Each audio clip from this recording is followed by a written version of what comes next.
Ça fait longtemps qu'on n'a pas fait un top, vous trouvez pas?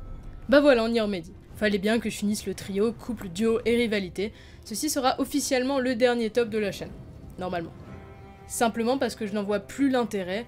Quand j'ai commencé, c'était sympa 2 minutes, le top 10 des machins, oh là là. Vous avez les bases, comme mes personnages, mais si je veux donner mon avis, je préfère faire une vidéo plus approfondie. Désolé pour ceux qui aimaient les tops, il y aura d'autres choses pour remplacer. Je rappelle que les tops c'est personnel et les selon vous c'est à la suite d'un vote. Ce n'est donc pas la même chose.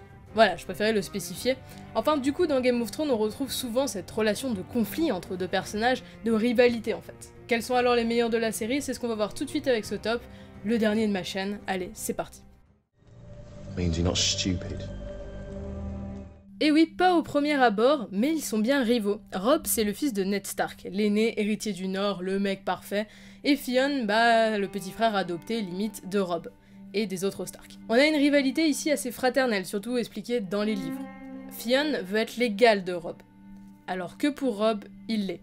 Donc à force de tout faire pour montrer à Ned et Robb qu'il est digne de faire partie de la petite famille, mais en s'y prenant comme un pied, bah... eh bien, il va finir par se rallier à sa famille de sang, trahir Robb. Et voilà, ça me rappelle quelque chose, tiens. Enfin oui, il y a une certaine rivalité qui n'est pas très haute dans le classement, car peu exploitée et surtout à sens unique. Robb ne voit en Theon qu'un ami et limite un frère, rien de plus ou de moins. And I meant to be his queen and have his babies. Seven how? Je préviens, il va y avoir beaucoup de relations fraternelles dans ce top. Simplement parce que les frères et sœurs rivaux, c'est souvent ce qui est le plus exploité, car ce qui fait un bon rival, c'est ce qu'on a de commun avec lui. Dans Pokémon, notre rival a reçu son premier Pokémon en même temps que nous. Loki et Thor sont de la même famille, enfin presque.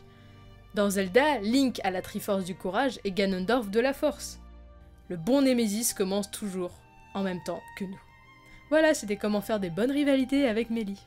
Bref, donc Sansa et Arya, c'est très simple. Les deux sont sœurs et sont au début le total opposé l'une de l'autre. D'un côté le pur garçon manqué et de l'autre la fille parfaite, féminine, etc. Rivalité encore une fois familiale, mais ce qui est ici intéressant, c'est le contraste entre les deux. On a vraiment les deux extrêmes.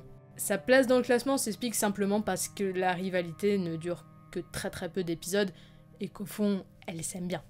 Donc bon. You've no right to a braid. You've won no victories yet. You do not talk back to me. Encore des frères et sœurs, me direz-vous, mais ici, ce n'est pas pour faire plaisir à papa-maman, non, c'est pour le trône de fer, le seul et l'unique. Viserys veut se servir de sa sœur pour régner, mais ça va vite se transformer en rivalité qui ne durera que très peu de temps, vu qu'il mourra assez tôt dans la série. C'est donc Daenerys qui prouve que elle, c'est le dragon, et qu'elle résiste à la chaleur. Elle est pour elle digne de reprendre Westeros, ce que son frère n'était pas. Et c'est elle qui ordonne son exécution. Daenerys, vainqueur, haut la main. Voilà pourquoi cette relation n'est pas des plus intéressantes. Whose banner is that? My own. Encore une fois, les frères qui se font la guéguerre pour le trône, mais ici on est déjà plus dans la rivalité. Ils veulent être rois, Stannis ne digère pas que Robert ait donné accalmie à Renly, on a déjà une bonne tension entre les deux. Stannis tue Renly, donc c'est Stannis qui dans le fond remporte ce duel, mais il meurt lui aussi par la suite sans obtenir le trône de fer. Donc au final, est-ce qu'on peut dire qu'il y a un gagnant? Pas tellement. Cependant, je trouve leur relation assez bien traitée dans le livre, avec un passé assez présent, même si moyennement exploité dans la série. Bon, un peu toujours le cliché des frères, mais voilà. You're here to bend the knee. I am not. On entre là dans ce qui est pour moi assez intéressant. Oui, Jon et Daenerys sont rivaux. Pas pour le trône, mais rien que dans le cœur des fans, ils le sont. On n'est pas au point d'avoir la team Dany et la team Jon, comme dans Civil War. Team Captain, c'est tout pour moi. Mais oui, il y a une certaine rivalité entre les deux, rien qu'avec la théorie d'Azor Ahai. Qui est l'élu, Jon ou Daenerys? Voilà une question que beaucoup de fans se posent. Alors est-ce que grâce aux fans, deux personnages peuvent devenir rivaux? Pourquoi pas? Au début de la saison 7, leur relation aurait pu prendre ce chemin. Ils ont plus choisi le chemin de l'amour, mais bon, à voir pour la saison 8. Cependant, j'aime l'idée de la rivalité aussi entre fans et entre points de vue. Voilà un truc que j'aurais pu développer si ce n'était pas un top. Bref. Remember me? Yeah, you do.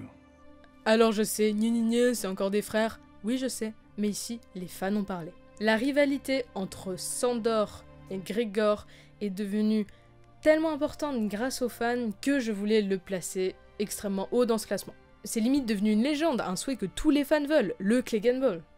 Quand même. Je veux dire quand même, l'un a brûlé le visage de l'autre. Rien que ça.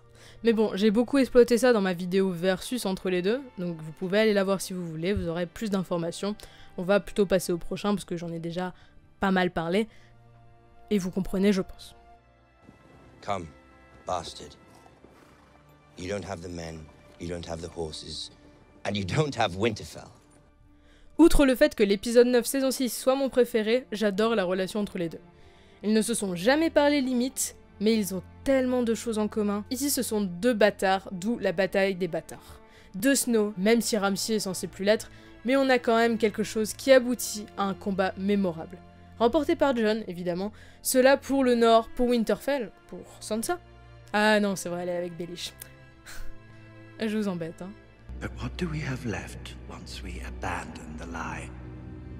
Chaos. A gaping pit waiting to swallow us all. Chaos isn't a pit. Chaos is a ladder. Transition Peter Baelish. Et oui, la rivalité qui est presque un jeu entre Baelish et Varys est parfaite. J'adore écouter les deux se lancer des piques et oui, ça me manque. On a une rivalité au niveau de l'échelle sociale, les deux emploient des espions, ne viennent de rien et ont des putains de punchlines. Si je dois remercier la saison 1 pour une chose, c'est bien pour ces merveilleux moments qui me manqueront. Je voulais une nouvelle rencontre Baelish-Varys, mais bon, cela ne restera qu'un doux rêve. Les phrases de Baelish me manquent. Do you know where House Rain is now? Gone. Gone. Alors cela va de pair avec Cersei et Sansa, ou Cersei et Daenerys, mais le Cersei et Marjorie est pour moi beaucoup mieux. La mère qui veut garder pour elle ses enfants et l'épouse qui veut devenir reine. D'ailleurs on a une rivalité aussi pour le trône, Cersei ne voulant pas que Marjorie lui prenne sa place. Tout cela venant de la prophétie de Cersei. Elles ont toutes deux été jugées par le Grand Moineau, on les a vues 3 saisons se taper dessus, avec des moments jouissifs. Cersei gagne au prix de Tommen. A-t-elle vraiment gagné du coup? Tout le monde est juge. In my dreams, I kill him every night. Honnêtement, ça a été très dur de choisir un classement pour tout le monde et j'ai choisi celui-là, qui est personnel, évidemment. Mais classer est quelque chose d'assez compliqué en fin de compte. Voilà pourquoi j'arrête les tops. Être toujours obligé de se formaliser à mettre un premier alors que beaucoup valent la peine de s'attarder dessus, enfin. Donc Robert et Rhaegar. Cette rivalité ici, pour une femme, Lyanna, qui va conduire à la rébellion, le couronnement de Robert, la fin du règne Targaryen, en fait, à la série tout simplement. Je pense que les deux méritent d'être ici au même titre que Rhaegar et Lyanna pour les couples d'ailleurs. Ils ont fait la série alors qu'on les a jamais vraiment vus. C'est ça qui est fort. Et on en entend encore parler. Ça c'est fort. Voilà, j'espère que ce dernier top vous aura plu. C'est une époque qui se ferme, mais une nouvelle qui s'ouvre. C'est ça les vacances d'été. On arrête avec les émissions, on en commence d'autres. Vous inquiétez pas, il y aura autre chose de similaire au top pour les remplacer. Bref, merci à tous d'avoir regardé cette vidéo. J'espère qu'elle vous aura plu encore une fois. Moi, comme d'habitude, je vous donne rendez-vous pour la prochaine et je vous dis bye tout le monde.